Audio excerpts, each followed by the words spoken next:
5 سال نواز شریف باجوہ کی گود میں بیٹھے گا اور 5 سال اس کو گالی دے گا. 5 سال خان باجوہ کی گود میں بیٹھے گا اور پھر 5 سال گالی دے گا. کہ لوکل صوبے دار کہتے تھے بھائی جان تمہاری یہ ویڈیو لیک ہو جائے گی, تم بیٹھ جاؤ, نون کے ٹکٹ پہ نہ لڑو. آپ کو کیا لگتا ہے اگلی حکومت کس پارٹی کی آئے گی؟ پاکستان نظریاتی پارٹی کی. ہمارے پیچھے بہت تگڑا ہاتھ ہے جس نے گرنے نہیں دیا. 17 اینڈ ابو گریڈ کے تمام افسر M N M P senator ان پہ لازم قرار دیا جائے کہ ان کا بچہ 10ویں تک کی تعلیم سرکاری اسکول میں کسان مزدور حالی کے بچے کے ساتھ ایک بینچ پہ بیٹھ کے ادا کرے گا, کیونکہ پیچھے جو مولوی رہ گئے تھے وہ اپنے اپنے فرقوں کے رہ جانے تھے. تو پرویز خٹک صاحب نے جو پاکستان پارلیمنٹیرین پارٹی بنائی, بزدل لوگوں کا کوئی سیاسی مستقبل نہیں ہوتا. ہم لوگوں کو دنیا اگر تھپڑ مار رہی ہے تو صحیح مار رہی ہے. بلائیں بیٹے کو سامنے بٹھائیں, اقرار الحسن کو بھی بٹھائیں, ثبوت لائیں, قوم کے سامنے رکھیں, کیونکہ یہ چیز اس ملک کی 25,000 بیٹیوں کے مستقبل کا معاملہ ہے. Roots of Pakistan. Copyright disclaimer under Section 107 of the Copyright Act 1976. Allowance is made for fair use for purposes such as criticism, comment, news reporting, scholarship, and research. Fair use is a use permitted by copyright statute that might otherwise be infringing. Non-profit, educational or personal use tips the balance in favor of fair use. السلام علیکم ناظرین, آپ کا میزبان طفیل بلوچ آپ کی خدمت میں حاضر ہے اور آپ دیکھ رہے ہیں روٹس آف پاکستان. آج میں آپ کو ایک نظریاتی شخصیت پی این پی پاکستان نظریاتی پارٹی کے چیئرمین جناب شہیر سیالوی صاحب سے ملوانے جا رہا ہوں, جنہوں نے انتہائی کم عمر میں اس پارٹی کا انعقاد کیا. انہی سے پوچھتے ہیں انہی کی سٹرگلز کہ انہوں نے آگے پاکستان میں کم پارٹیاں تھیں انہوں نے کیوں بنائی, اور انہی سے جانتے ہیں بہت کچھ. السلام علیکم سر. وعلیکم السلام ورحمۃ اللہ. سر میں نے آپ کی کتاب پڑھی ہے نظریات, جس میں آپ نے پٹھانوں اور بلوچوں کو کیوں پروموٹ کیا؟ کیا جی بی میں اور کیا آزاد کشمیر میں وہ ظلم نہیں ہو رہے جو آپ کو صرف پٹھانوں اور بلوچوں پہ نظر آ رہے ہیں؟ دیکھیں نظریات میں نے لکھی تھی جب میں یونیورسٹی کا طالب علم تھا, اور نظریات بک میں نے جو فلا دیکھا تھا اپنے تعلیمی نصاب میں وہ یہ تھا کہ ہمارے 6ٹھی کلاس کا بچہ جب پڑھتا ہے کہ سنڈریلا ماں باپ سے چھپ کے بوائے فرینڈ کے ساتھ بھاگ گئی ہے, جب 12ویں جماعت میں وہ جاتا ہے اور وہ پڑھتا ہے کہ جناب مسٹر چپس ایک بڑے پیاری شخصیت ہوتی ہے اور اسے کیتھرین سے محبت ہوتی ہے, کیتھرین مر جاتی ہے اور اس کے بعد مسٹر چپس وفات پا جاتے ہیں, اور ایف ایس سی آپ کو پتہ ہے ٹرننگ پوائنٹ ہوتا ہے ایک بندے کی زندگی کا, جہاں وہ ڈیسائیڈ کرتا ہے کہ میں نے فوجی افسر بننا ہے, میں نے چاند پہ جانا ہے, میں نے جج بننا ہے, میں نے وکیل بننا ہے, میں نے ڈاکٹر بننا ہے, کیا بننا ہے, اور اس کی پوری زندگی کا ایک قیمتی سال آپ ضائع کر دیتے ہیں. میرا ماننا تھا کہ جہاں پر آپ مسٹر چپس اور سنڈریلا پڑھا رہے ہیں وہیں انگلش لٹریچر میں آپ صلاح الدین ایوبی پڑھائیں, نور الدین زنگی پڑھائیں, آپ سیدنا خالد بن ولید پڑھائیں, آپ شہدائے کربلا پڑھائیں, آپ محمد بن قاسم پڑھائیں, ٹیپو سلطان پڑھائیں, کہ جو شہادت کے بعد بھی اتنی زور سے تلوار پکڑی ہوئی تھی کہ انگریز قریب نہیں آتا تھا ان کی میت کے کہ دوبارہ یہ زندہ ہو کے ہماری گردن نہ اتار دے. تو کم از کم آپ کا بچہ اپنے اصل ہیروز کو ایڈمائر کرے, آپ کا بچہ اپنی تاریخ پہ فخر کرے. تو میں نے اس نظریے سے 10 سال تو جد و جہد بچپن سے ہی, مطلب بچپن ان سینس کہ جب میں 8ویں 9ویں کلاس میں تھا تب سے ہی میرے ذہن میں تھا کہ ہمیں اپنا آپ پڑھانا چاہیے. اور 10ویں جماعت کے بعد جب میں اسٹوڈنٹ پالیٹکس میں آیا تو میرا زندگی کا منشور میں تھا کہ میرے آنے والی نسلیں ہمارے قوم کی اپنے ہیروز کو ایڈمائر کریں, اپنی ملت پر قیاس اقوام مغرب پہ نہ کر, خاص سے ترکیب میں قوم رسول ہاشمی. ہر دروازے کو کھٹکھٹایا, جب وہاں سے رسپانس نہیں ملا تو پھر ہم نے خود کتاب لکھی اور 70,000 کاپیز اس کی ڈسٹریبیوٹ کرتے ہیں مفت میں. اب آتے ہیں کہ جی اس میں پٹھانوں بلوچوں, میں نے تقریباً میرا اس وقت کوئی لنگوسٹک اس طرح کا معاملہ تھا نہیں, اس پہ میرا جو فوکس تھا وہ یہی تھا کہ نظریے کو پروموٹ کیا جائے اور اسی پہ فوکس تھا سارا. اچھا سیالوی صاحب مجھے یہ بتائیے گا کہ آپ نے وہی نظریات کتاب میں ایک اور چیز لکھی تھی کہ جب ہمارے بچوں کو اسکول میں کتاب تھمائی جاتی ہے وہ اسی پینسل سے قائد اعظم کی پکڑ کے مونچھیں اور داڑھی بنا کے اور سر پہ وہ ہندوؤں والا وہ لگا دیتے ہیں. تو آپ یہ نہیں سمجھتے کہ پاکستان میں ایجوکیشن سسٹم ایک بہت بڑا اسکیم ہے؟ بہت بڑا اسکیم ہے. بچے کو کتاب کے 3 صفحے سے ABC کھول کے پڑھایا جاتا ہے, الف بے پہ پڑھایا جاتا ہے. یہ نہیں بتایا جاتا کہ کتاب کے پہلے صفحے پہ جس بابائے قوم کی تصویر بنی ہے وہ بابائے قوم کون ہے. تبھی وہ پہلی بار جب پینسل اٹھاتا ہے تو اسی کے ماتھے پہ ٹیکا بنا دیتا ہے یا داڑھی مونچھ اس کی بنا دیتا ہے. اسے یہ نہیں پتا کہ وہ بابا قوم کو ٹیوبرکلوسس تھا، اور اس نے یہ بات نہیں بتائی کسی کو کہ میں نے اگلے 1-2 سال میں جو ہے نا اللہ کو پیارا ہو جانا ہے، اور اگر یہ انگریزوں کو پتہ چل جائے تو پاکستان کا معاملہ ایکسٹینڈ کر دیں گے، اور اگر میں مر گیا، میں فوت ہو گیا، تو پھر پاکستان تو نہیں بنے گا، ہاں سنیستان یا شیعہستان یا وہابیستان ضرور بنے گا، کیونکہ پیچھے جو مولوی رہ گئے تھے وہ اپنے اپنے فرقوں کے رہ جانے تھے، یا پھر یہ سندھو دیش بننا تھا، آزاد بلوچستان بننا تھا، پنجابستان بننا تھا، پشتونستان بننا تھا، پاکستان نہیں بننا تھا۔ کوئی ایک لیڈر بر صغیر میں تھا ہی نہیں جس کے پیچھے ہر فرقے کا بندہ بھی چلے اور ہر قوم خطے قبیلے کا مسلمان بھی چلے۔ دیٹ واز اونلی محمد علی جناح، اور انہوں نے اپنی بیماری ڈسکلوز نہیں کی۔ اس شخص نے 2 روپے اپنا معاوضہ رکھا، اپنی تنخواہ رکھی مہینے کی۔ جس شخص نے شادی کے بعد جب وہ ہنی مون پہ مالابار ہلز گیا تو صرف واش روم کی ٹائلوں کو مرمت پہ 50,000 روپے کا خرچہ آیا تھا۔ وہ شخص جو دنیا کا مہنگا ترین وکیل تھا، اس شخص نے اپنی ساری زندگی کی جمع پونجی اٹھا کے مہاجرین کی آباد کاری کے لیے جو کیمپس لگے تھے اس میں ڈونیٹ کر دی تھی۔ اس شخص کی بہن جس نے ساری زندگی شادی نہیں کی اور کہا کہ میں اپنے بھائی کی جدوجہد میں اپنا کردار ادا کروں گی، اس بہن کے دفتر میں جب سرکاری میز اور کرسی آتی ہے تو قائد اعظم کہتے ہیں اس کا بل محترمہ فاطمہ جناح ادا کرے گی، ادروائز یہ واپس کر دیا جائے۔ اس شخص کی قدر جب ہم نہیں سیکھیں گے تو میرا نہیں خیال پاکستان ترقی کر پائے گا۔ سر یہ اس کے بعد تو فاطمہ علی جناح ان کی بہن تھی جو کہ اعظم محمد علی جناح صاحبہ کی، ان پہ بھی تو ظلم ہوا نا، وہ آپ کو نظر نہیں آ رہا؟ محترمہ فاطمہ جناح پہ میں آپ کو کیا بتاؤں، ایک تو ان کے نام کی نسبت اتنی بڑی نسبت ہے۔ محترمہ فاطمہ جناح کے خلاف جب ایوب نے صدارتی انتخابات ایک دوسرے کے مقابلے میں تھے تو ایک بہت بڑا وزیر تھا جس نے ایک کتیا کے گلے میں لالٹین ڈالا تھا، اور لالٹین محترمہ فاطمہ جناح کا انتخابی نشان ہوتا تھا، اور اس کتیا کو اس نے گھسیٹا تھا سڑکوں پہ۔ اس شخص کا تعلق جس علاقے سے تھا، میں اس گجرانوالہ میں گیا ہوں، وہ بھی وزیر رہا، بیٹا بھی وزیر رہا، اب بھی ہیں، اور گجرانوالہ میں میں نے 2 ہفتے پہلے جلسہ کر کے ایک جملہ بولا کہ پی ڈی ایم کی 13 جماعتوں کی قیادت میرے جوتے کی نوک پہ ہے، میں اپنا قائد اور اپنا رہنما محترمہ فاطمہ جناح کو مانتا ہوں۔ تو گجرانوالہ کی عوام اپنی کرسیوں پہ کھڑی ہو گئی کہ پہلی بار پچھلے 60-50 سالوں میں کسی نے جرأت کی ہے کہ گجرانوالہ میں کھڑا ہوا اور محترمہ فاطمہ جناح کا نام لیا ہے اور ایکسپوز کیا اس کے دشمنوں کو۔ میں نے لوگوں کو کہا ہے کہ جب تک اپنے دل سے خوف نہیں نکالتے نا، اس بت کو نہیں توڑتے، تب تک پاکستان نہیں ترقی کرے گا۔ ہماری سب سے بڑی ضلالت یہ ہے کہ ہم آج تک یہ نہیں فائنڈ آؤٹ کر سکے کہ محترمہ کا قاتل کون تھا۔ ہم آج تک اتنی ستم ظریفی ہے کہ محترمہ کی لکھی ہوئی کتاب مائی بردر پہ پابندی لگی ہوئی ہے۔ ہماری ستم ظریفی یہ ہے کہ محترمہ فاطمہ جناح کہ جس عورت نے غسل دیا تھا، اخباری بیانات تھے اس دور میں، بہت کچھ سامنے آئے کہ ان کے جسم پہ تو خنجر کے وار تھے اور ان کا پوسٹ مارٹم نہیں ہونے دیا گیا تھا، راتوں رات دفنا دیا گیا تھا۔ اس طرح کی چیزیں نکلی، اور پھر مجھے اندازہ ہوتا ہے کہ دنیا ہمیں ٹھڈے کیوں مار رہی ہے۔ دنیا کو تو چاہیے کہ ٹھڈے لاتے مکے سب کچھ ہمیں مارے، ہم محسن کش قوم ہیں۔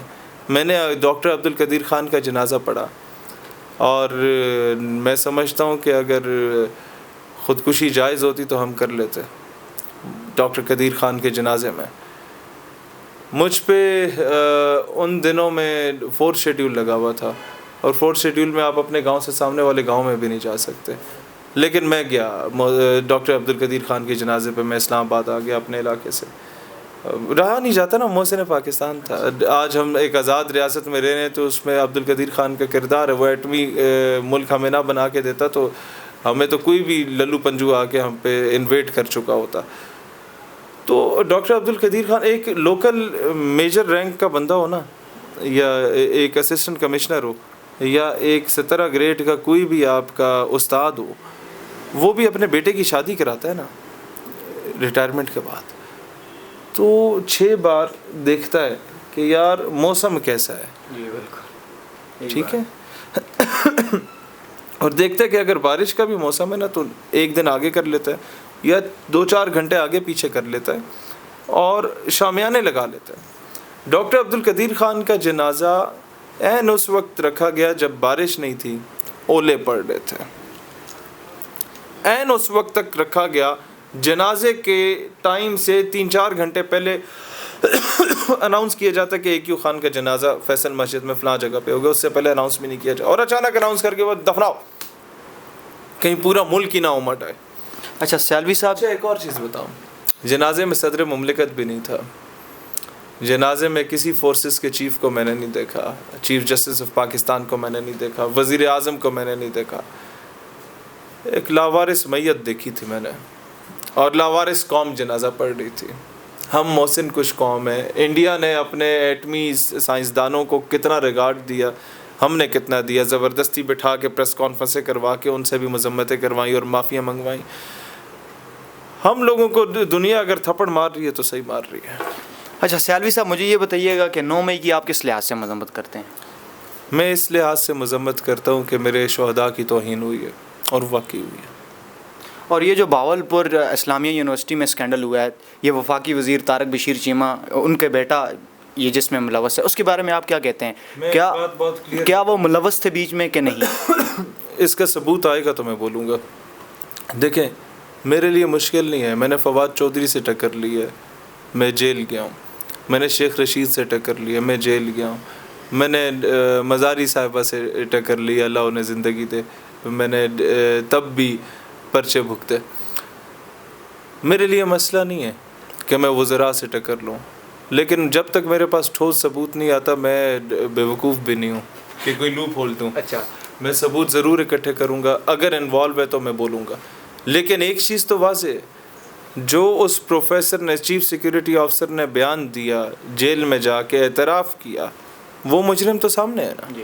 اس نے جن اساتذہ کا نام لیا ان کے نام تو سامنے ہیں، ان کے بیٹے کا بھی ان کے بیٹے کا نام اس نے نہیں، صحافی نے لیا تھا۔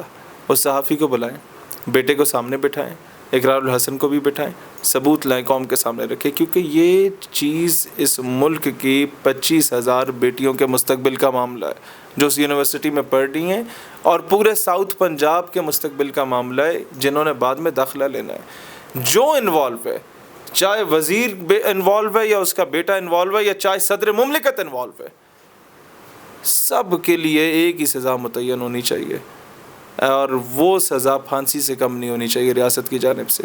وجہ کیا ہے؟ وجہ یہ ہے کہ میرے ملک کا مستقبل ہے، اور اس کے بعد پھر لوگ جو ہے نا وہ اپنی زیور بیچ کے اپنی بیٹیوں کو پڑھاتے ہیں، اپنے جانور بیچ کے اپنے بچوں کو سیمسٹر فیس دیتے ہیں، ان کے لیے بڑا مشکل ہے۔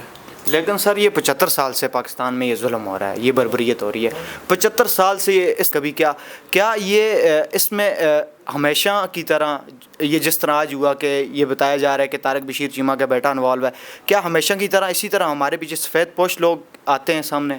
دیکھیں پہلے تو میں ایک چیز کلیئر کرنا چاہتا ہوں، ثبوت ملے گا تو میں بولوں گا، لیکن یہ چیز ضرور ہے کہ ویڈیوز آؤٹ ہوئی ہیں، اس میں جو بندہ انوالو ہے، جب اس کے بارے میں چیز کلیئر ہو جائے گی کہ سیکیورٹی آفیسر ہے، کوئی وزیر ہے، اس کا بیٹا ہے یا کوئی استاد ہے، جن کے نام سامنے آئیں گے ہم ان کے اگینسٹ کھڑے ہوں گے، نمبر 1۔ نمبر 2، کوئی بھی ظلم اس وقت تک نہیں ہوتا جب تک اس کو کوئی گارنٹی نہ دی جائے کہ تمہاری پشت پناہی ہم کر رہے ہیں، یہ بات ہوتی ہے، یا طاقت کا نشہ ہوتا ہے، اور اس چیز کی تحقیقات ہونی چاہیے وداؤٹ اینی پولیٹیکل پریشر۔ اگر کسی نے اس معاملے پہ کسی کو بچانے کی کوشش کی تو وہ ایک بات یاد رکھے کہ کل کو اس کی بہن بیٹی نے بھی کسی نہ کسی یونیورسٹی میں جانا ہے۔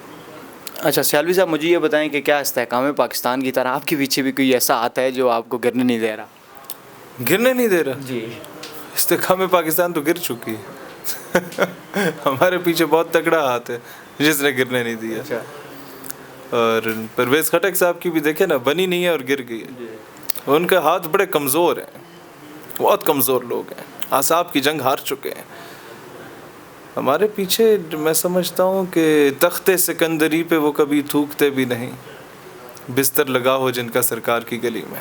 اچھا، پرویز خٹک صاحب تو سر آج کل وہ پشتوں میں تقریریں کر رہے ہیں، پٹھانوں کو امپریس کر رہے ہیں، لیکن وہ کیا ہے کہ نظریہ ٹوٹتا نہیں ہے. تو پرویز خٹک صاحب نے جو پاکستان پارلیمنٹیرین پارٹی بنائی ہے، اس کے بارے میں کیا کہیں گے؟ کیا یہ کامیاب ہو پائے گی؟ میں آپ کو ایک بات بتاؤں، بزدل لوگوں کا کوئی سیاسی مستقبل نہیں ہوتا. جو لوگ مشکل وقت میں سب سے پہلے اپنی عوام کو اپنی فوج کے سامنے کھڑا کر کے بولیں گے گریبان پکڑو، اور جب وہ اس فوج کا ڈنڈا دیکھیں تو پھر اپنے کسی اور بندے کو آگے کر کے تو خود رائے فرار اختیار کر لیں. عوام گھاس کھاتی ہے کیا؟ عوام گھاس نہیں کھاتی.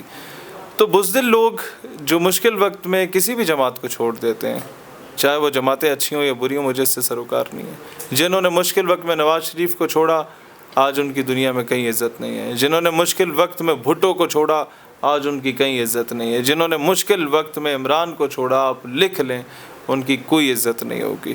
اچھا، موجودہ سیاسی صورتحال میں جو عمران خان صاحب کے ساتھ ہو رہا ہے، کیا یہ ٹھیک ہو رہا ہے؟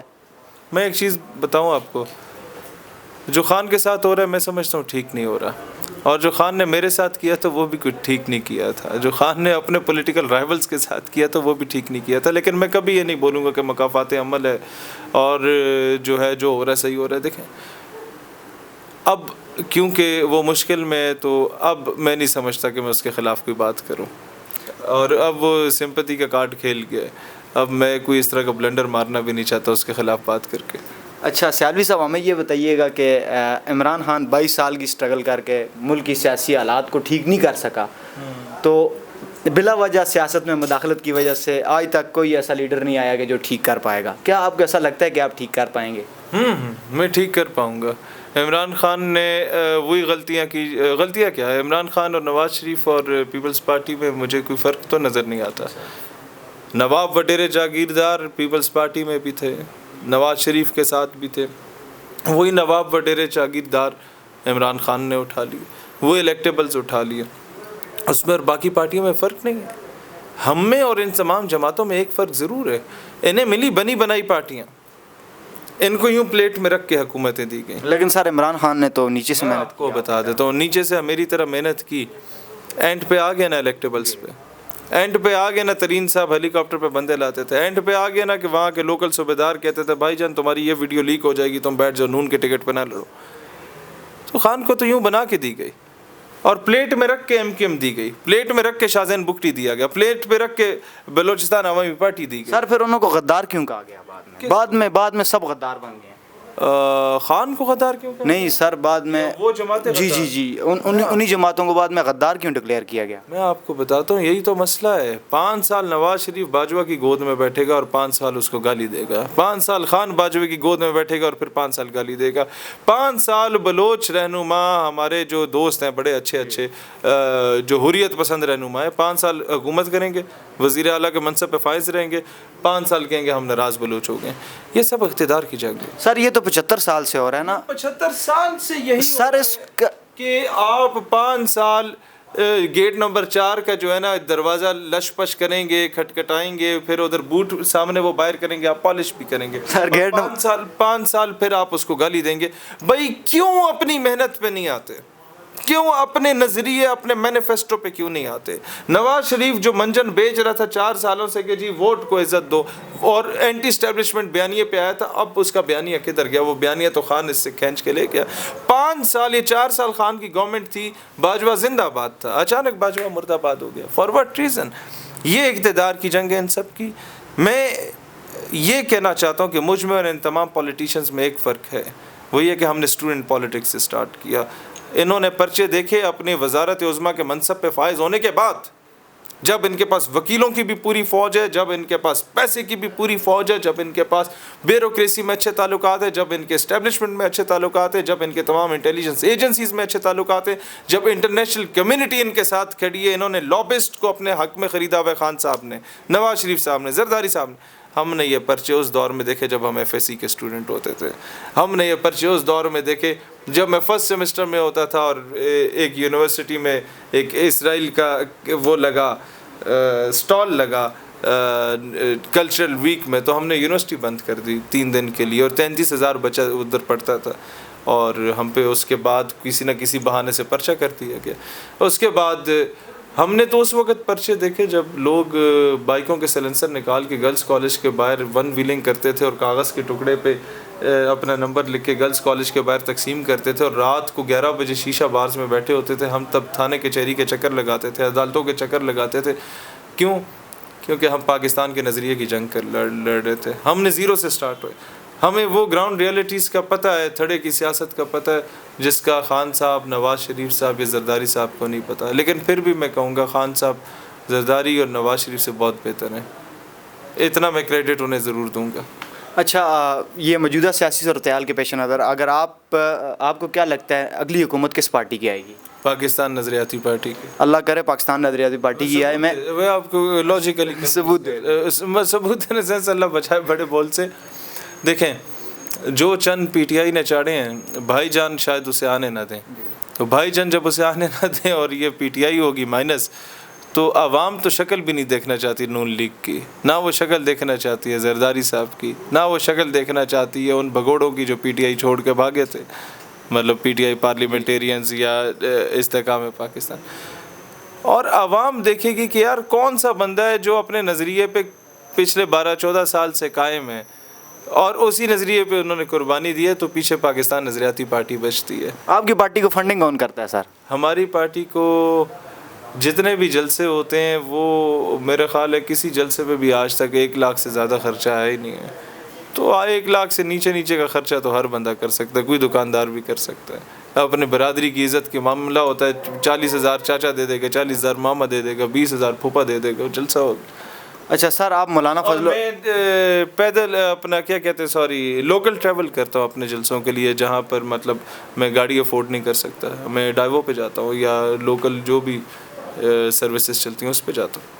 یہ تو سر سٹارٹنگ میں ہر کوئی اسی طرح کرتا ہے. لوکل میں جاتا ہوں. جب میرے پاس گاڑی افورڈ کرنے کے لیے زیادہ پیسہ ہوگا تو اپنی گاڑی میں چلے جائیں گے. ضرور. میں آپ کو بات بتا رہا ہوں کہ فنڈنگ والا اتنا کوئی وسیع نظام نہیں ہے، دوست یار مل کے کرتے ہیں. اچھا، مولانا فضل الرحمان صاحب کو آپ کہتے ہیں یہ موروثی سیاستدان ہے. یہ موروثی سیاست کیا ہے؟ دیکھیں، ایک بندے نے گراس روٹ لیول سے پالیٹکس نہیں دیکھی، اسٹوڈنٹ پالیٹکس نہیں کی، اس کو بنایا ایک پلیٹ فارم مل گیا. ناٹ اونلی مولانا فضل الرحمان، چاہے وہ مولانا صاحب ہوں، چاہے وہ کوئی بھی چابی والا کھلونا ہو، چاہے وہ کوئی بھی بلاول بھٹو، چاہے وہ کوئی بھی مریم بی بی ہو، اینی ون، سب موروثی سیاستدان ہیں. مجھے بتائیں، پیپلز پارٹی میں بلاول کھڑا ہوا ہے، اس کے پیچھے یوسف رضا گیلانی کھڑا ہوا ہے، اس کے پیچھے خورشید شاہ کھڑا ہوا ہے، اس کے پیچھے قمر زمان قاہرہ کھڑا ہوا ہے. یہ وہ لوگ ہیں کہ جن کی سیاست میں ایکسپیرینس بلاول کی عمر سے زیادہ ہے. اور بلاول بطور پارٹی چیئرمین تقریر کر رہا ہے اور کہتا ہے اگر میں بیمار ہو جاتی ہے تو میرے بعد آصفہ بھٹو پارٹی چیئرمین بنے گا. فار گاڈ سیک. اور گیلانی اس کا منہ دیکھے کہ یہ کیا بول رہے ہیں، مطلب ہم یہاں کیا لینے آئے ہیں پارٹی میں، جب تم نے پرائیویٹ لمیٹڈ ہی بنانی ہے. اور قاہرہ کی بھی شکل دیکھنے والی تھی، خورشید شاہ کی بھی، کہ یار یہ ہو کیا رہا ہے. اور اسی طریقے سے جس طرح آپ اور میں بیٹھے نا، ایک اینکر بیٹھا ہوا ہے اور وہ خواجہ سعد رفیق سے پوچھتا ہے. بہت زیرک سیاستدان ہے خواجہ سعد رفیق، ایم ایس ایف کا صدر تھا، اللہ زندگی دے. انڈیا کا جب فارن منسٹر یا پرائم منسٹر پاکستان کا دورہ کرتا تھا نا، تو یہ پورا لاہور اور وہ بارڈر ایریا سیل کر دیتا تھا خواجہ سعد رفیق اور اے ٹی آئی اور جمعیت والے مل کے. مطلب یہ ہمارے تو بہت سینئر ہیں خواجہ سعد رفیق اسٹوڈنٹ پالیٹکس میں، ہم نے تو صرف ان کے بارے میں سنا، ملاقات میری نہیں ہوئی آج تک. اختلاف الگ چیز ہے ان سے. خواجہ سعد رفیق، اس سے اینکر پرسن نے کہا کہ نواز شریف کے بعد شہباز شریف، اس کے بعد حمزہ نواز، اس کے بعد مریم نواز، پارٹی میں شاہد خاقان عباسی بھی ہے، آپ بھی ہیں، پرویز رشید بھی ہے، بڑے بڑے نام ہیں، راجہ ظفر الحق جیسے لوگ ہیں. مریم نواز کیوں؟ اس کے پیچھے کیوں ہاتھ باندھ کے کھڑے ہونا ہے؟ آپ میں کوئی قابلیت نہیں. خواجہ سعد رفیق آپ بھرتا ہے اور کہتا ہے کہ اس کا جواب میرے پاس نہیں ہے. تو یہ موروثی سیاست ایک بہت بڑی لعنت ہے، جو پولیٹیکل ورکر کو اور جو سٹرگل کرنے والا ایک ورکر ہوتا ہے اس کو زیرو سے ملٹیپلائی کر دیتی ہے. پاکستان میں تو یہ سارا یہ شروع سے ماروثی سیاست چل رہی ہے نا, تو یہ ختم ہونے کی وجہ کیا ہے؟ یہ کس طرح ختم ہو پائے گی؟ ہم کریں گے ختم. ہم نوابوں وڈیروں جاگیرداروں اگر انہوں نے ظلم کیا اپنی رعایا پہ تو اس کے حلقے میں کسی مزارے کے بچے کو بھی اگر ٹکٹ دینا پڑا نا الیکشن لڑنے کے لیے, ہم اسے ٹکٹ دیں گے اور اس کے مقابلے میں کھڑا کریں گے. وہ 2 ووٹ لیتا ہے, 4 ووٹ لیتا ہے یا 100 ووٹ لیتا ہے, ڈزنٹ میٹرز. وہ اس نواب ظالم اور جابر کے اگینسٹ الیکشن میں کھڑا ہو گیا ہے, وہ مزارہ یہ اس کی فتح ہے. ایک 25 سال کا نوجوان جب ایک 75 سال کے موروثی سیاستدان کے مقابلے میں الیکشن لڑنے کا اعلان کر دیتا ہے پاکستان نظریاتی پارٹی کے ٹکٹ سے, تو میں سمجھتا ہوں اس کی سیاست کے تابوت میں آخری کیل ہم ٹھوک چکے ہوتے ہیں, اور یہ ٹرینڈ ہم چینج کریں گے انشاءاللہ. اچھا, یہ جو خاتون جج نے وہ بچی کے ساتھ وہ جو واقعہ ہوا جج صاحب جی بیگم نے, اس کے بارے میں آپ کیا کہیں گے؟ ایک ہمارے دوست ہیں نفیس فاروق صاحب, انہوں نے ایک شعر لکھا کہ انصاف اس کو نہ ملا ہوگا مسلسل, یوں ہی کوئی توہین عدالت نہیں کرتا. ہے مسئلہ کہ ہر اہل سیاست توہین تو کرتا ہے, سیاست نہیں کرتا. کیوں نہیں گرفتار ہوئی جج کی بیگم؟ کیونکہ لوگ مصروف تھے فیصل مسجد کے باہر کھڑے ہونے والے اس پٹھان کلفی والے کو گرفتار کرنے میں کہ تم نے کلفی کی ریڑھی کیوں لگائی ہے, اور اس پہ جرمانہ بھی ہو گیا, اس کو قید بھی سنا دی گئی, اور بعد میں پتہ چلا کہ اس کلفی والے کے 4-5 بچے اور سارے معذور ہیں. تو یہ ہمارے جو مقتدر ادارے ہیں نا, یہ مصروف ہیں کہ پاکستان سے غربت کا خاتمہ ہو, اور وہ تبھی خاتمہ ہو سکتا ہے جب غریب الو کا پٹھا مر جائے. اچھا, تو غربت کا خاتمہ ہوگا. تو اس غربت کے خاتمے کے لیے یا تو وہ جو کلفی والا ہے اس کو اٹھا کے جیل میں پھینکو تاکہ اس کے بچے معذور جو ہے وہ مر جائیں, معذوری کا خاتمہ پاکستان سے ہو جائے, یا ایک غریب کی بیٹی کو اٹھا کے مار دے. اور کوئی ظلم اور فسطائیت کا نظام یہ ہے کہ دوسرے جج جس کے پاس کیس گیا اس نے اسے بیل بیفور اریسٹ دے دی, وہ کیا کہتے ہیں, حفاظتی ضمانت کہتے ہیں, وہ دے دی. بھائی فار وٹ ریزن؟ وہ آپ اس پہ وہ 100 قسم کے بنا سکتے ہیں اور کہہ دیں گے وہ آپ نے توہین عدالت کر دی. میں معذرت خواہ اپنا بیان واپس لینے کو تیار ہوں, لیکن میں ایک چیز عرض کرنا چاہتا ہوں کہ ہمارا عدالتی نظام اگر دنیا میں سب سے نیچے گر گیا ہے نا, اس کی وجہ یہی ہے کہ طاقتور کے لیے قانون اور ہوتا ہے اور غریب کے لیے قانون اور ہوتا ہے. اینڈ پہ کیا ہوگا؟ آج میرے الفاظ لکھ لیں, اس بچی کے والدین کو زبردستی ڈرایا جائے گا, دھمکایا جائے گا. 4 دن بعد تو میڈیا نے بھی کوریج نہیں کرنا, اور کچھ پیسے دے کے چھوڑ دیا جائے گا, پیسے دے کے چھوڑ دیا جائے گا, اور بعد میں بیان لکھوا دیا جائے گا. پھر یہ ساری زندگی تڑپتے رہیں. مانسیرا کا ایک کیس ہے, رفاقت بندے کا نام ہے, اس کے بیٹے کو ایک جج صاحب کی بیٹی نے گاڑی کے نیچے کچل دیا, اور وہ CCTV ابھی تک اسے نہیں دکھائی جا رہی, اور کئی مہینے گزر چکے ہیں. وہ روزانہ مجھے کال کرتا ہے, میں شرم کے مارے اس کی کال ہی نہیں اٹھا سکتا کہ یار میں کیا کر سکتا ہوں, کہاں جا کے دروازہ کھٹکھٹاؤں. اور انہوں نے ثبوت ہی مٹا دیے. میں جس وکیل کو کہتا ہوں اس کا کیس مقدمہ تم نے مفت لڑنا ہے, اس کے علاقے کی سب سے مشہور ترین ایڈوکیٹس میں ہزارہ ڈویژن کی سپریم کورٹ کی وکیل ہے شبنم ایڈوکیٹ صاحبہ. She was my class fellow in national security workshop. میں نے ان سے کہا کہ آپ یہ کیس آپ نے لڑنا ہے. اس نے کہا شہیر میں فائٹ کروں گی. بعد میں کہتی شہیر ثبوت ہی کوئی نہیں چھوڑا, کیا کروں. تو یہ نظام طاقتور کے لیے بنا ہے, غریب کے لیے نہیں بنا, مظلوم کے لیے نہیں بنا. یہ یزیدوں کے لیے بنا ہے, حسین کے لیے نہیں بنا, اس کے ماننے والوں کے لیے نہیں بنا. اچھا سیالوی صاحب, ہمیں یہ بتائیں کہ یہ پنجاب میں محسن نقوی صاحب نے 2.3 ارب روپے کی گاڑیاں جو اسسٹنٹ کمشنر کو الاٹ کی, ان کے بارے میں آپ کیا کہنا چاہتے ہیں؟ حاصل پور میں میاں بیوی نے سب سے پہلے اپنے 2 بچوں کو زہر دیا, اور اس کے بعد انہوں نے خود زہر کھا لیا, اور وہ مر گئے اس وجہ سے کہ کھانے کو کچھ نہیں تھا اور بچے کھانا مانگتے تھے.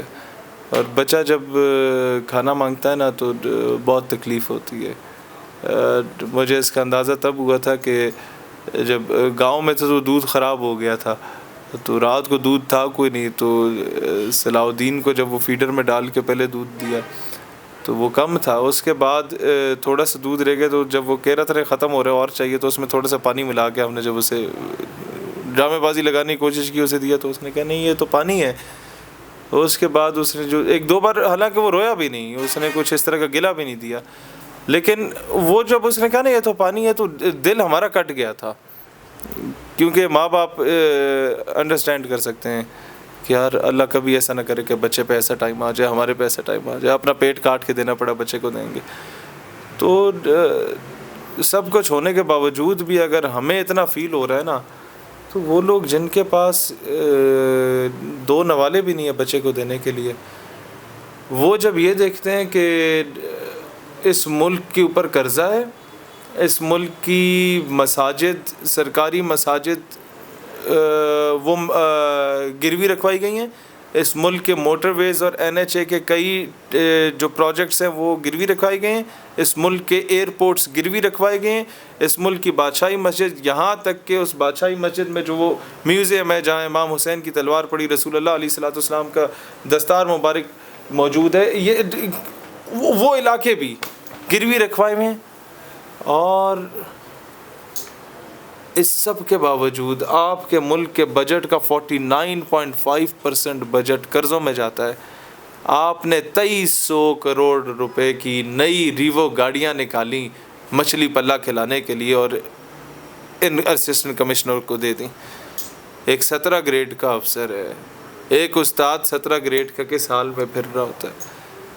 آپ نے کیا ابھی جو یہ ٹویٹر سٹارز ہیں کہ 4 گاڑی ادھر لے کے کھڑے ہو جائیں گے, 4 ادھر لے کے کھڑے ہو جائیں گے گاڑی, ان کے پاس پہلے کون سی یہ میران پہ آتے تھے, پہلے کون سی FX پہ آتے تھے, ٹھیک ٹھاک گاڑیاں تھیں, نہیں لے کے کیوں دے رہے, why are you going to bribe them, کس چیز کی رشوت دے رہے, کہ آگے تمہیں یہ کرپشن کرنے میں تمہارا ساتھ دیں گے, سرکاری ٹھیکوں میں تمہارا ساتھ دیں گے, یا کس بیس پہ کیا جا رہا ہے. ایک مقروض قوم کیا یہ چیز افورڈ کر سکتی ہے؟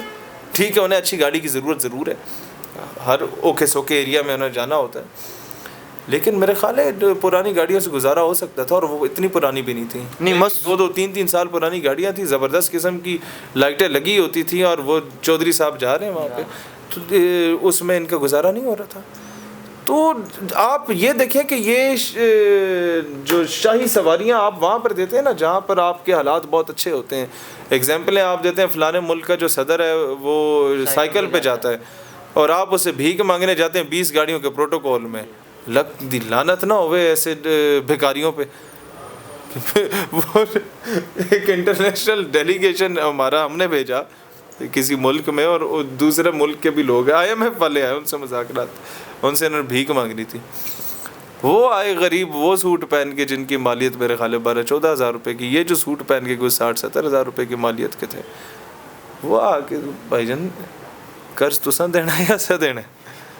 یہ حال ہم نے بنایا ہوا اپنے ملک کا کہ سارا کچھ اٹھا کے اپنے بیوی بچوں پہ لگانا ہے, ان لوگوں پہ لگانا ہے جن سے ہم نے اپنے ذاتی کام کروانے ہیں, جن کو اپنے گھر کی رکھیل بنا کے رکھنا ہے, ان لوگوں پہ لگانا ہے. تو ٹھیک ہے, پھر لکھ کے دے دو کہ تمہارا اس ملک کے ساتھ کوئی تعلق نہیں ہے. وہ محسن نقوی صاحب تو کہہ رہے تھے کہ وہ اسسٹنٹ کمشنر پیدل جائیں, پھر کیا پہلے اسسٹنٹ کمشنر پہلے کوئی کھوتا گاڑی پہ جایا کرتا تھا, یہ ڈپٹی کمشنر جو ہے وہ پہلے وہ ریڈی پہ جایا کرتا تھا, وہ کس سائیکل پہ جایا کرتے تھے. ان کے پاس اسی طریقے کی گاڑیاں موجود تھیں, زبردست قسم کی گاڑیاں موجود تھیں, ہم دیکھتے ہیں, روزانہ دیکھتے ہیں.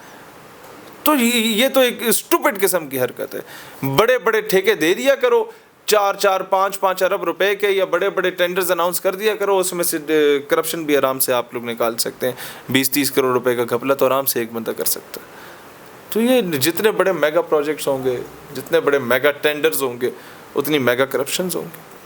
الیکشن آپ کو یہ بڑا آسان کام ہے, 2-3 شادیاں کر لو, ایک بیگم کے نام پہ ایک کر دو, دوسرے پہ دوسرا کر دو, بھانجے بھتیجوں کے نام پہ کرا دو, چیزیں اپنے نام پہ بھی نہیں ہوں گے. وائٹ کالر کرپشن اور کہتے کس چیز کو, ملک کا تباہی نکال دی ہے. اور اگر یہ بیوروکریسی ملک کا نظام بہتر کرنا چاہتی تو ابھی تک ہو چکا ہوتا. ان کو تو ساری زندگی کی حکومت ہوتی ہے, ان کے پاس اختیارات, ان کے پاس MNA MPA سے زیادہ ہوتے ہیں. لیکن مسئلہ یہ ہے کہ کھاؤ پیو پروگرام جتنا سیاستدانوں میں اتنا بیوروکریسی میں بھی ہے, اور یہ دیمک کی طرح چاٹ چکے ہیں اس نظام کو. اچھا سیلوی صاحب آپ کو الیکشن ہوتے ہوئے کب نظر آ رہے ہیں؟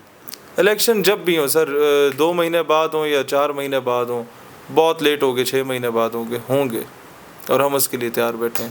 آپ کی اگر کسی صوبے یا حلقے میں حکومت آ جاتی ہے، سب سے پہلے ایسا کون سا اقدام کریں گے؟ میں کہتا ہوں حکومت کو مارے گولی، ایک M N A M P A کی سیٹ بھی نکل جاتی ہے نا تو پہلی قرارداد ہم یہ لائیں گے کہ تمام M N A M P A senator اور بیوروکریٹس اور 17 اینڈ ابو گریڈ کے تمام آفیسرس، بیوروکریٹ ہو یا فورسز کا ہو یا کوئی بھی ہو، جج ہو، 17 اینڈ ابو گریڈ کے تمام officer M N a P A senator, ان پہ لازم قرار دیا جائے کہ ان کا بچہ 10ویں تک کی تعلیم سرکاری اسکول میں کسان مزدور حالی کے بچے کے ساتھ ایک بینچ پہ بیٹھ کے ادا کرے گا، پاکستان کا یہ اکثر تعلیمی نظام آ جائے۔ لیکن سر اسی سرکاری اسکول میں میٹرک پاس کیے ہوئے ٹیچر بنے ہوئے ہیں، تو کیا آپ یہ اچھا سمجھتے ہیں کہ وہ میٹرک کیے ہوئے بچوں کے ساتھ سارے برابر ہوں؟ بالکل میں صحیح سمجھتا ہوں سر پھر یہ سنیں تو صحیح، جب ایک ایم پی اے کا پتر آئے گا نا اس اسکول میں پڑھے گا تو پھر یہ کام نہیں ہوگا، پھر کوالیفائڈ ٹیچرز آیا کریں گے، پھر ایم پی اے کال کرے گا پرنسپل صاحب خبر ہے خدا سے کہ میرا بچہ گالی سیکھ کے آ رہا ہے، پرنسپل صاحب تسی کی کام کر رہے ہو بھائی جان، میرے پتر نو اجے تک ABC کوئی نہیں آئی، تو پرنسپل جب اس کے بچے پہ فوکس کرے گا نا تو 800 اور بچہ بھی جو کسان مزدور حالی کا پڑھ رہا ہوگا اس پہ بھی فوکس ہو جائے گا، تو پھر جہاں ایم پی اے کا بچہ ایم پی اے بن رہا ہوگا ساتھ دوسرے کا بچہ بھی جرنیل بن رہا ہوگا، پھر دیہڑی دار مزدور کا بیٹا بھی جو ہے نا اچھا بیوروکریٹ اسسٹنٹ کمشنر بن رہا ہوگا، تو وہ تبھی ہوتا ہے جب برابری کا نظام ہو ہر خاص و عام کے لیے۔ ہم یہ قرارداد لائیں گے اور ان شاء اللہ تعالیٰ یہ منظور ہوگی۔ اچھا سیلوی صاحب ہمیں یہ بتائیں کہ اگر یہ موجودہ سیاسی صورتحال میں یہ سینٹ میں بل پیش ہوا ہے، یہ آرمی ایکٹ کا میرے خیال میں ہوا ہے، اس کے بارے میں آپ کیا کہیں؟ کیا یہ ٹھیک بل تھا کہ پیش ہونا اور یہ منظور ہو جائے گا؟ فوجی افسرز پہ ہے کہ جی وہ اس طرح کا نہیں کر سکتے، تو میرے خیال ہے بالکل درست ہے، آپ جس تھالی میں کھاتے ہیں اس میں چھید نہیں کرنی چاہیے۔ لیکن سر یہ ملکی سیاست، یہ جو سیاسی نظام ہے 75 سال سے ملک میں بلا وجہ سیاسی انوالو، اس کی وجہ سے یہ ملک آگے نہیں جا رہا، کیا آپ یہ سمجھتے ہیں یہی وجہ ہے؟ میں سمجھتا ہوں یہ وجہ ہے، اس میں جہاں فوج قصوروار ہے وہاں سیاستدان بھی قصوروار ہے، فوج کبھی زبردستی کسی کو غلام نہیں بناتی، اور میں یہ بڑے ذمہ داری کے ساتھ کہہ رہا ہوں، سیاستدان خود جا کے دستک دیتا ہے اور شارٹ کٹ تلاش کرتا ہے، سیاستدان دستک نہ دے، شارٹ کٹ تلاش نہ کرے تو فوج آپ کی رسپیکٹ کرے گی، ادروائز فوج کیا، اب آپ کو میں نام نہیں لوں گا، میں ایگزامپل ضرور دے رہا ہوں، ایک بندہ تھا اور وہ بزرگ تھے فوت ہو گئے، اور اگر آپ کے ذہن میں بھی ان کا نام آتا ہے تو آپ نہ لیجئے گا، لیکن وہ بزرگ وہ تھے کہ جن کو 22nd گریڈ کا آفیسر بھی آ کے جب دھمکی دیتا تھا نا تو وہ کہتے تھے اٹھ کے دفع ہو جائے اس کمرے سے، اور اب ان کے بیٹے کو ایک 10-11 گریڈ کا بندہ بھی آ کے ہلکی سی مس کال بھی دے دینا تو وہاں سے جہاں اس نے احتجاج کیا ہوتا ہے اٹھ کے واپس چلا جاتا ہے۔ تو یہ ڈیپینڈ کرتا ہے کہ کس میں کتنی غیرت ہے اور کون کتنا سروائیو کر سکتا ہے اور کس میں کتنی حیا ہے۔ تو میں بڑے وثوق سے کہتا ہوں کہ آپ گیٹ نمبر 4 کو جا کے نہ کھٹکھٹائیں، آپ عزت کے ساتھ اپنا کام کریں پاکستان کی خدمت کے لیے، تو کبھی فوج آپ کے راستے میں رکاوٹ بھی نہیں بنے گی، نہ کبھی اپنے ڈیسیجنز آپ پہ امپوز کرے گی، وہ کہے گی ٹھیک ہے اس کا ایک نظریہ ایک کام کر رہے اسے کرنے دو۔ جب آپ اس کا احسان لے کے آئیں گے، جب آپ اس کی گود میں بیٹھ کے آئیں گے تو پھر تو وہ پوچھیں گے نا کہ بچہ جو مورا گھوم جا تو آپ کو گھومنا پڑنے کا، وہ چابی گھمائیں گے تو آپ کو ٹک ٹک کر کے بھاگنا پڑے گا۔ اچھا سیلوی صاحب آپ کیا نام ہے شروع سے پٹھانوں کی بہت تعریفیں کر رہے ہیں، کیا آپ مولانا فضل الرحمان صاحب کی طرح علاقائی کارڈ تو نہیں استعمال کر رہے؟ نہیں، میں سمجھتا ہوں کہ اگر کسی پٹھان کی تھوڑی سی تعریف کر کے آپ پٹھان اور پنجابی کی نفرت کو ختم کر سکتے ہیں تو آپ کو کر لینا چاہیے۔ اگر آپ کو بلوچوں کی تعریف کر کے پنجابی بلوچ کی نفرت کو کم کر کے پاکستان کو مستحکم کر سکتے ہیں اس جھنڈے کو، تو میرے خیال ہے اس میں کوئی شرمندگی نہیں ہونی چاہیے۔ جی ناظرین، آپ نے دیکھا کہ شہیر سیالوی صاحب نے کیا ارشاد فرمائے اور کیا کچھ فرمایا۔ اپنے میزبان طفیل بلوچ کو روٹس آف پاکستان کے ساتھ اجازت دیجیے اور ہمارے چینل کو ضرور سبسکرائب کیجیے۔ مزید ایسی معلومات کے لیے، مزید ایسی سیلیبریٹیز کے انٹرویو کے لیے ہمارے چینل روٹس آف پاکستان کو ضرور سبسکرائب کیجیے۔ سیالوی صاحب ہمارے آڈینس کو کچھ پیغام ہمارے چینل کو سبسکرائب، اور وہ شاید انور صاحب کیا کہتے ہیں، ان کے چینل کو سبسکرائب کریں، لائک کریں، بیل کے آئیکن کو کلک کریں اور اپنے دوستوں میں شیئر بھی کریں اگر یہ کوئی الٹا سیدھا چند چاڑ دیں تو اس کا میرے ساتھ کوئی تعلق نہیں ہوگا. جی ناظرین بہت شکریہ آپ کا, آپ نے اپنا قیمتی وقت دیا. اپنے میزبان طفیل بلوچ کو اگین خدا حافظ.